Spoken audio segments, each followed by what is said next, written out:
Ang J.Crew Cashmere ay dating grade A at 2-ply. Ang mga sweater ay tumagal ng 20 taon. Pagkatapos ay nipis ang hibla, lumipat ang produksyon sa Pampang at tumindi ang mga reklamo sa pagtatambak. Parehong presyo, kalahati ng sweater. Na mapiling proud ang tag habang tahimik na bumagsak ang kalidad. Itong tatak ng sweater ang magpapasobra sa iyong single. 5 sulit sa bawat sentimo. Numero 1, J.Crew. Ang cashmere na J.Crew na ibinebenta 15 taon na ang nakalilipas ay tunay na maganda.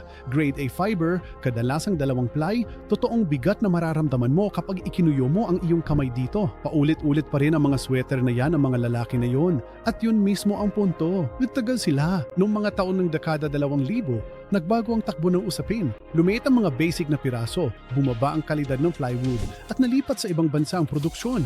Dumami ang reklamo sa piling kada taon kahit mahal pa rin ang preso.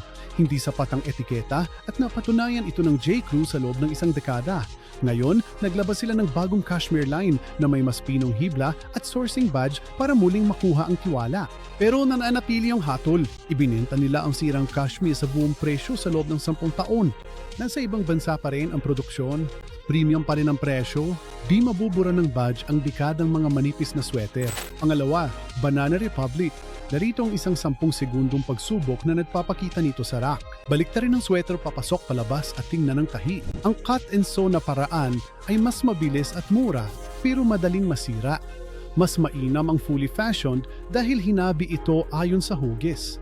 Nakakainis na mas murang paraan na ang gamit ng Banana Republic ngayon kahit dati silang pinagkakatiwalaan. Tibay ng merino, saktong bigat, sweater na sulit sa presyo. Ngayon, ang mga merino at cashmere knits ay may markup kahit ang paggawa ay gumagamit na lang ng gunting at serger. Kagalang-galang ang nasa etiketa nito. Ang mga tahi ay nagsasabi ng totoo. Numero 3, si Tommy Hilfiger. Ito ang pinakadalisay na bersyon ng trick sa listahang ito. Hindi gawa ang binabayaran mo, kundi ang tatak. Ang mga Tommy Hilfiger ay gawalo sa cotton at lana na may ordinaryong hibla. Ang kulay puti at asul na badge ay biglang lumitam. Pag-aari ng PVE tiyang tatak, gawa sa ibang bansa, at ang presyo ay dahil sa dekadang nostalgia. Sa totoo lang, walang issue sa pagkakagawa. Simple at dekalidad na sweater ang Tommy Lambswool Crewlek. Ang department store ang fiber. Ordinaryo lang ang gauge. Maayos ang pagkatapos at madaling makalimutan. Habarin mo ang logo at ilagay sa isang simpleng rack. Malalampasan mo lang ang presyo nang hindi man lang susulyap. Ang badge ay ang produkto. Pang-apat, Vince. Dito, ito nakakainis dahil si Vince ay mukhang sagot ng matanda. Malambot na cashmere, malinis at minimalistang estilo. $300 pataas ang tatak na binibili ng lalaki, ayaw na makipag-ayos.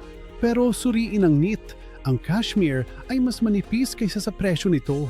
Mahal ang bayad mo sa sweater na maganda lang sa hanger pero mabilis numipis pag suot na. Mula 2023, ang IP ni Vince ay sa Authentic Brands Group na may 75% na share. Lisensyado na ngayon ang Vince mula sa Authentic at nagbabayad ng royalty para sa sariling label nito. Asset ito ng brand, hindi independent. Ang asset management ay madalas nakatago sa bigat ng sweater, manipis na kashmir sa presyong makapal. Pang-5, Theory. Ang mga gamit sa teorya ng merino at lana ay tunay na Pinon mga hibla. Maganda ang mga sweater. Hindi ito kwento ng pagbagsak o peking lana, kaya malinaw ang markup. Hindi ka nagbabayad para sa fiber. Nagbabayad ka para sa simpleng label at estetika nito. Kompetitibo ang bilang na micron, hindi pambihira. Maganda ang pagkakagawara, hindi heritage grade. Walang 30 gauge story, handling king o siglong lumang gilingan. Mayroong umahihing disenyo, malinis na silueta at tahimik na badge. Isa itong premium na disenyo gawa sa premium fiber. Bayaran mo kung gusto mong itsura, huwag mong isiping hiblang nagbayad.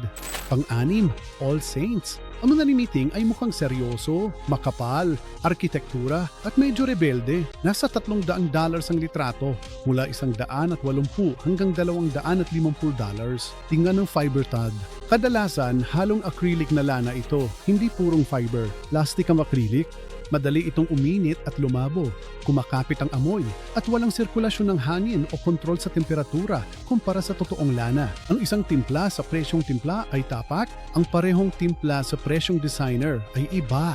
Nagbabayad ka ng mas mahal para sa fiber content na di mo papansin kung simple lang ang estilo at pangit ang ilaw sa tindahan. Nasa kat ng drama, nasa sinulid ang matitipid.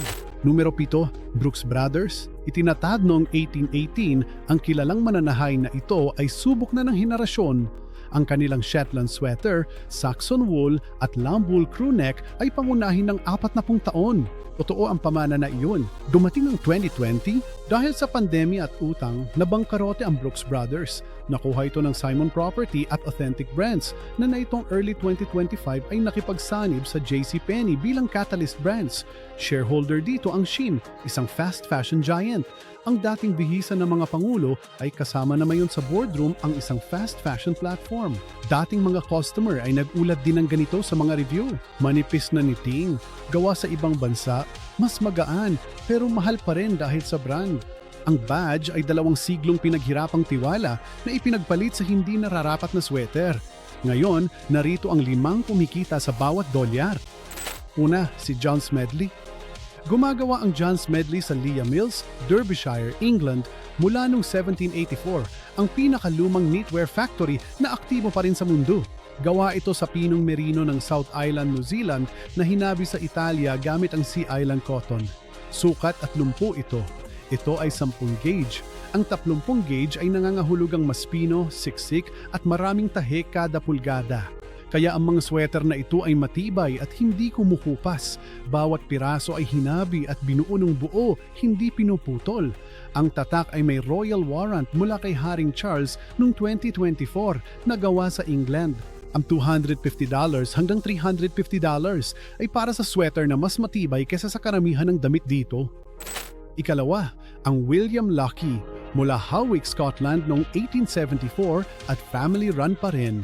Gawa ito sa Geelong lamb's wool, Scottish cashmere at ang mga Lucky sweater ay shaped at hand-finished. Mano-manong tinahe ang bawat bahagi. Hindi mabilis na isinara gamit ang overlocker. Ang hand-linking ay mas mabagal at mahal. Pero ito ang magpapanatili sa hugis ng Lucky sweater kahit dekada ng ginagamit. Sa $200 minus $260, mas mura ito kaysa sa singil ng luxury brands para sa hamak na kalidad. Pangatlo, si Gran Sasso. Mula Abruzzo, Italia, ang Gran Sasso ang nasa likod ng mga niniting na damit na dekalidad para sa mga kalalakihan. Pinong merino, cotton at cashmere na dunga at tinapos sa Italia. Ang pagtapos, laba, plansa at pag-alaga matapos itong niniting ay bahaging tahimik ngunit daman ng lahat.